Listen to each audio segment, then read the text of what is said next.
Like that's not like not everybody has a manager. Everybody's got mods. Yep. Everybody's got mods. Yep. Yeah. And then, okay, so I think we had one more question. What do you think the minimum amount should be for outsourcing anything? Money per time, fixed amounts, etc. I don't have a hard and fast rule for that.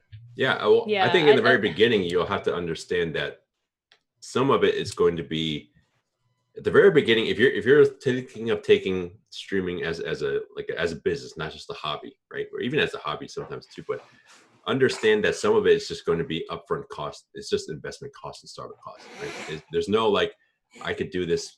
I'm only going to do it once I've hit this X income revenue or anything like that, because that's when it'll make sense. It's the same way. You can't stream unless you have a computer. That computer is part of your startup cost.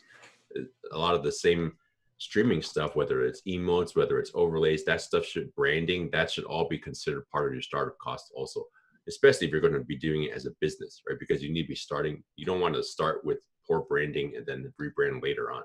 Yeah.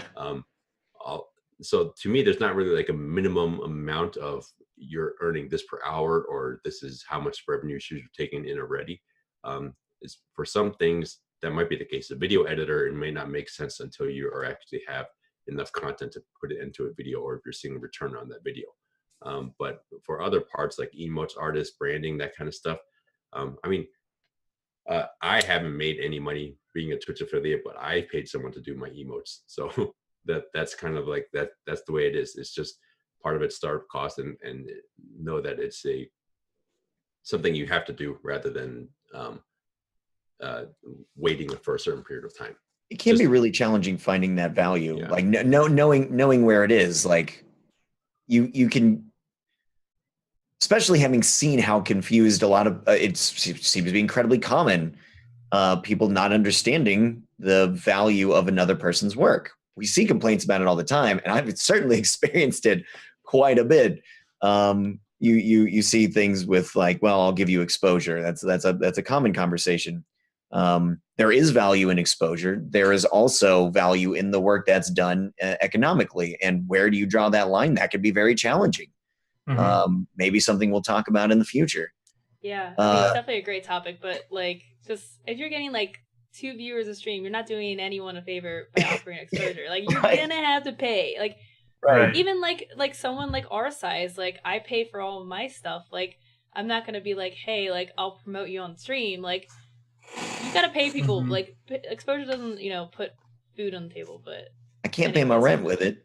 Yeah. Right. I'll pay you 70 exposures for this house. Yeah. And in terms of how much, the follow-up being how much you think you should pay someone to do stuff for you, there's no one guideline again there. Yeah. I mean, you could try and do a calculation based off of how much you earn per hour or something like that versus the expected time that you would spend on it, like we talked about a bit earlier. But plus again, industry rates, like it's a super vague. Right, exactly. I mean, I'm with what I'm charging for my services, I am charging dramatically less than most people in my industry. Why? Because I'm not working with retired millionaires. And so streamers can't afford to pay me as much as someone who is 70 years old with $3 million. Just straight up, they can't. So part of it is just knowing what you're aiming to do and aiming to accomplish. If it's save yourself some time, it might be worth paying. Oh, looks like we lost Joel. If it's saving yourself some time, it might be worth paying more than it might even cost you, just because of what it frees you up to do, like we said. Right. Or if you're like me and you just really wanted to work with streamers because you spend your time on Twitch anyways, and it would be fun, and then you'd get to have TwitchCon be a business expense. Like, that's like, I made that choice, so I charge less than I would otherwise because of what it allows me to do that has affective benefit that isn't just pure monetary benefit.